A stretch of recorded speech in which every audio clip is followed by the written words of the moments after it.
Pour apporter vos témoignages sur l'actualité, appelez Jean-Michel Apathy au 39 21. 50 centimes la minute, plus coût de l'appel. Jean-Michel Apathy, Maxime Switek. Et avec vous dans un instant au 39-21, le cas Emmanuel Macron. Il lance son mouvement politique. Seriez-vous prêt à le rejoindre ? 39-21, appelez-nous. Mais d'abord, Jean-Michel, la gestion des radars mobiles confiée à des sociétés privées. Voilà, nous avons lu ça ce matin dans le Parisien et on s'est dit qu'effectivement, un changement de cette nature pouvait vous intéresser. Vous êtes nombreux à nous avoir appelé au 39-21 et nous avons sollicité la présence pour dialoguer avec vous d'Emmanuel Barbe, délégué interministériel à la sécurité routière. Bonjour, monsieur Barbe. Bonjour. Et si vous en êtes d'accord, nous allons tout de suite écouter Jonathan à Saint-Brieuc. Bonjour, Jonathan. Oui, bonjour. Alors, qu'est-ce que vous pensez de cette privatisation des radars mobiles ? Alors, je pense que c'est assez négatif pour notre liberté, en fait. D'accord. C'est-à-dire qu'en fait, on rentre dans une dérive d'entreprises privées, de sociétés privées, qui vont gérer nos libertés, nos droits, tout ce que nous avons de cher en France. Oui. Et j'avais des questions par rapport donc à l'assermentation et donc de ces personnes-là qui nous contrôleraient, et notamment si elles étaient dépositaires de l'autorité publique, puisque si il y a un excès de vitesse trop excessif, donc il y a retrait de permis immédiat, et donc je voudrais savoir qui retirerait ces permis de manière immédiate. Voilà, déjà c'est ma première question. Première question, écoutez, elle est très précise, donc Emmanuel Barbe vous répond. Jonathan. Jonathan, merci de votre question. Je peux m'interroger si la liberté qu'il s'agissait, c'est celle de commettre des excès de vitesse, mais je ne vais pas être taquin avec vous. En réalité, les gens qui seront dans les voitures, comme ceux qui y sont déjà aujourd'hui, les policiers et les gendarmes, ne verbalisent absolument pas. C'est entièrement automatique. Et en fait, la verbalisation, elle est constatée à Rennes par un officier de police judiciaire, un gendarme ou un policier. Là, ce que nous allons faire pour augmenter cela encore, c'est que les voitures vont lire elles-mêmes les limitations de vitesse. Aujourd'hui, c'est le policier ou le gendarme qui le fait, de sorte qu'en aucun cas, je dis bien en aucun cas, la société privée ne participe à la constatation d'une infraction. Et d'ailleurs, c'est pas qu'on a eu le choix, c'est que sinon ça serait anticonstitutionnel. On n'a pas le droit de déléguer une prérogative de puissance publique. Donc en fait, c'est comme si vous me disiez, il faudrait un policier ou un gendarme au pied de chaque radar. Vous voyez bien que ce serait un gaspillage de ressources de nos policiers et de nos gendarmes dont on a beaucoup besoin par ailleurs. Jonathan. Quand même, juste alors, si vous me permettez, je vais essayer quand même de préciser votre question. Jonathan, vous posez un cas particulier. Les personnes qui pilotent la voiture remarquent quelqu'un qui fait un grand excès de vitesse. S'ils étaient policiers, ils pourraient appeler pour dire « Oh, dites, là, il y a la bagnole, là, il faut aller l'arrêter ». Mais eux, qu'est-ce qu'ils feront ? Alors, dans la réalité, moi j'ai fait beaucoup de ces contrôles, je me déplace en France. Ce que me disent les policiers et les gendarmes, je les interroge systématiquement, c'est que de ces interceptions, ils n'en font pratiquement jamais. En fait, c'est vraiment... Le cas n'est que théorique. Oui, c'est très théorique. Et aujourd'hui, parce que de toute façon, ces véhicules ne sont pas équipés pour cela. Alors c'est vrai qu'ils pourraient passer un appel, vous avez raison, mais la compensation de ça, c'est que nos voitures rouleront plus et donc tempéreront beaucoup plus la vitesse des automobilistes. Donc il y aura un gain en sécurité. C'est ça le but. Vous avez droit, si vous en avez une, Jonathan, à une deuxième question. Oui, après ma deuxième question, c'est pourquoi nous n'engageons pas une politique plutôt de sécurité par la force de l'ordre, par la gendarmerie notamment, puisque c'est eux qui s'occupent des routes principalement. Pourquoi on n'engage pas ces gendarmes à promouvoir, on va dire, une sécurité parce que et j'ai une autre question, mais c'est par rapport au pourcentage des morts, parce qu'on nous explique jamais comment ces morts sont dues. On parle beaucoup de vitesse, mais la vitesse n'est pas un seul. La seule cause des accidents mortels. C'est ça. C'est qu'en fait, on met tout sur le dos de la vitesse, mais il y a la drogue, l'alcool et plein de choses. Et ça, c'est aussi le but aussi de la gendarmerie, c'est de faire respecter ce qu'il n'y ait pas de personnes sous emprise sur les routes, quoi. Emmanuel Barbe, les causes de la mort.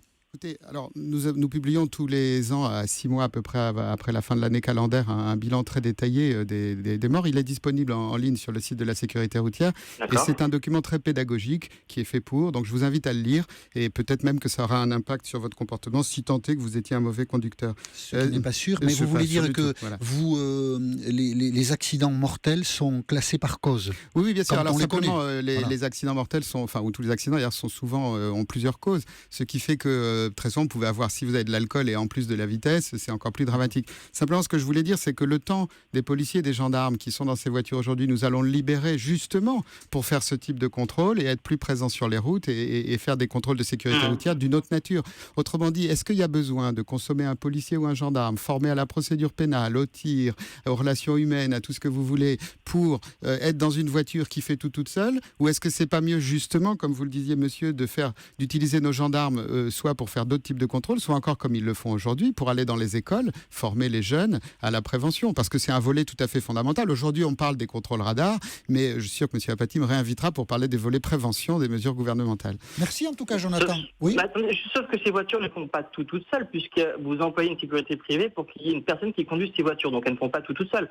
Donc, À part conduire, elles font le reste, quoi. Ouais.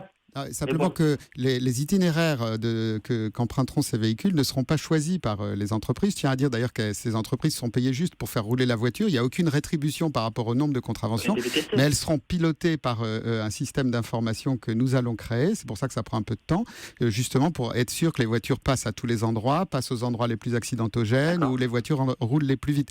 Donc toutes vos critiques seraient tout à fait justifiées si nous n'avions pas pensé avant pour y apporter des réponses satisfaisantes. Merci Jonathan. D'accord, merci à vous. Merci beaucoup. Au revoir, bonne journée. Guy à Libourne. Bonjour Guy.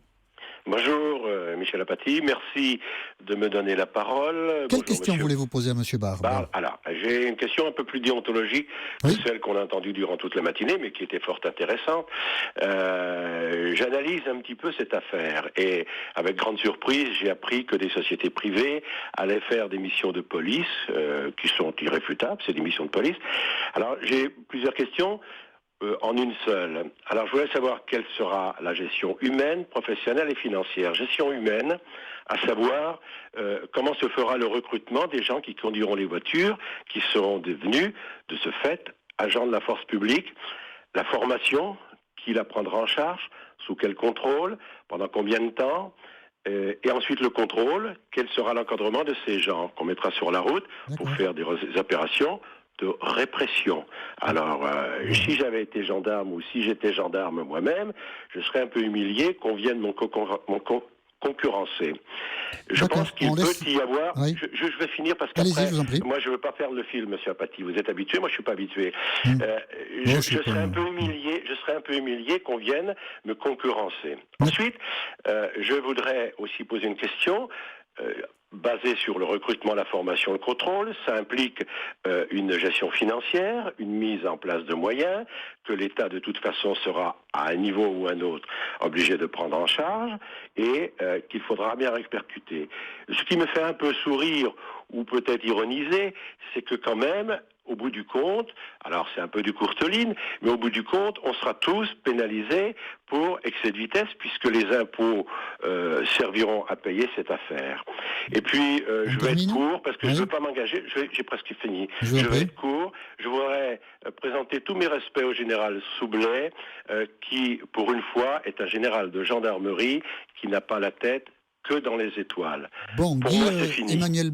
non, mais écoutez, c'est très bien. Écoutez la réponse d'Emmanuel Barbe à vos nombreuses questions.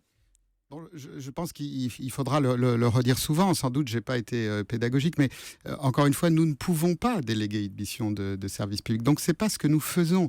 Nous promenons un radar. Nous faisons promener un radar. Et cette mission-là, vous m'accorderez que c'est plus intelligent qu'elle soit faite par un monsieur qui conduit une voiture, qui n'a pas toutes les qualifications d'un policier ou d'un gendarme. Pour le reste, toutes les constatations, comme aujourd'hui d'ailleurs, sont faites ailleurs et sont faites automatiquement par la voiture. Je vais vous donner un exemple, monsieur. J'étais récemment dans une de ces voitures à Nice.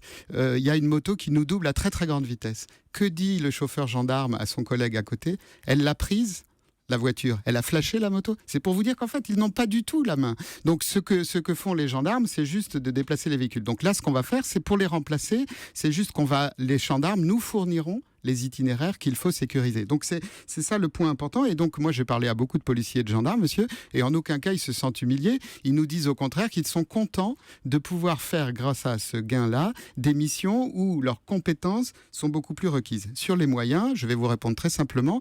Donc d'abord, ne sont flashés que les gens qui ne respectent pas les vitesses.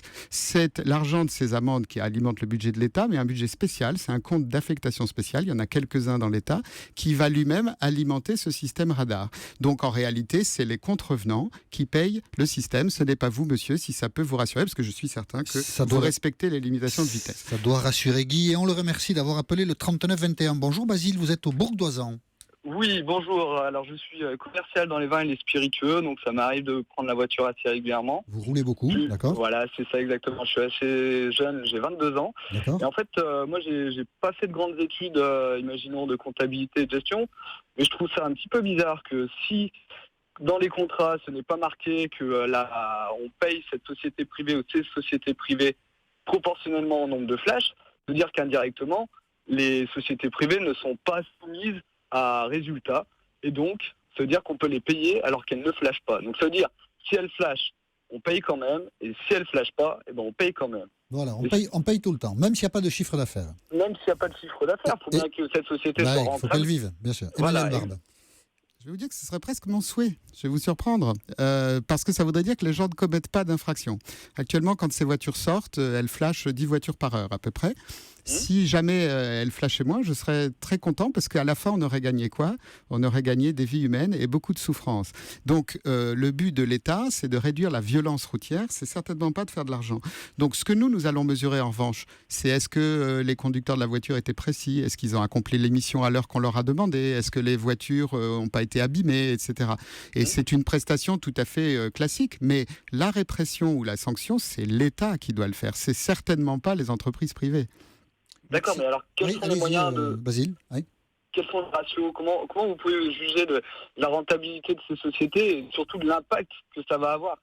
Si, imaginons, ils se mettent des endroits où il n'y a personne, bon, bah voilà, ils font leur quota et là, il n'y a aucun sou qui rentre. Par contre, nous, les contribuables, via l'État, on paye ces sociétés qui ne sont soumises à aucun résultat, quoi. Je vous remercie de votre question parce que je crois qu'elle est utile pour la pédagogie de la chose. C'est-à-dire que nous allons donner à ces voitures des itinéraires à parcourir. Ces itinéraires, ils vont être établis par les forces de l'ordre localement qui connaissent les endroits qui sont dangereux. Et donc, les entreprises, que nous allons vérifier, c'est qu'elles vont bien là où on leur dit. Si on voit que certains endroits, les vitesses sont vraiment bien respectées, d'abord, on y repassera quand même de temps en temps pour être certain que ça continue comme ça. Ou sinon, on adaptera nos itinéraires. Si, par exemple, il y a un moment, on voit qu'il y a une route qui est plus empruntée qu'une autre pour une raison X ou Y, qu'il y a beaucoup d'accidents ou d'excès de vitesse, on ira là. Donc, ce sera adapté, mais je le dis et je le répète, en aucun cas, et ça sera public, ces démarches publiques, ces entreprises ne seront rétribuées au nombre des contraventions. D'accord. Voilà, Basile. Donc, il n'y a pas de rentabilité recherchée. En tout cas, merci, Basile, pour vos questions qui ont permis à Emmanuel Barbe d'expliciter ce point. Je vous souhaite une bonne journée, Basile. Merci, de même. Au revoir. Au revoir. Régis, bonjour. Oui, bonjour. Vous êtes aux Aubonnes, dans le Val d'Oise. Oui. Et vous, alors comment vous réagissez à cette annonce de privatisation des voitures qui ont des radars mobiles ? Alors d'abord, c'est un abandon de service régalien du maintien de l'ordre. Il n'est absolument pas normal que l'ordre en France soit délégué à des milices, quel que soit le degré de délestement de l'État, d'une part. D'autre part, par rapport à ce qui a été dit avant, non, les policiers et les gendarmes ne sont pas contents des radars, puisqu'il y a déjà eu des réactions de syndicats pour décorer un radar le meilleur flic de France, puisqu'il a dressé plus de PV que n'importe qui en France. Donc on n'est pas du tout dans le même état d'esprit. C'est bien d'avoir un discours policé, mais ce qui reste, la vérité, c'est que il a déjà été publié des rapports disant que les premiers problèmes d'accidentologie en France, notamment, c'est la complexité de l'apprentissage de la conduite, qui n'a toujours pas été révisé, et c'est la complexité des indications. Et ça aussi, ça n'a pas été révisé. Il y a des endroits accidentogènes en France qu'on connaît et qui ne sont pas révisés, qui ne sont pas revus. Donc c'est un abandon des services de l'État. Quant à ce principe-là de faire circuler une voiture, c'est très joli, c'est très bien sur le papier, mais qu'est-ce qu'on recherche ? C'est bien la sécurité de tout le monde sur la route. Oui. Or là, on est uniquement dans une bataille de chiffres, encore une fois, et on ne pense pas à la qualité. Donc la qualité... Vous voulez dire le contact humain, c'est ça ? Le dialogue et la pédagogie. Non, enfin, pouvoir expliquer à un conducteur ce qu'il a fait ou pas fait. C'est ce que vous voulez dire. Voilà, faut qu'il... Alors c'est vrai que on écoute Emmanuel Barbe ? Oui. Allez-y, Emmanuel Barbe. Je trouve que le terme de milice est quand même un petit peu spécial parce qu'il s'agira d'une personne dans une voiture banalisée qui conduit benoîtement une voiture. Donc, c'est pas du tout une milice.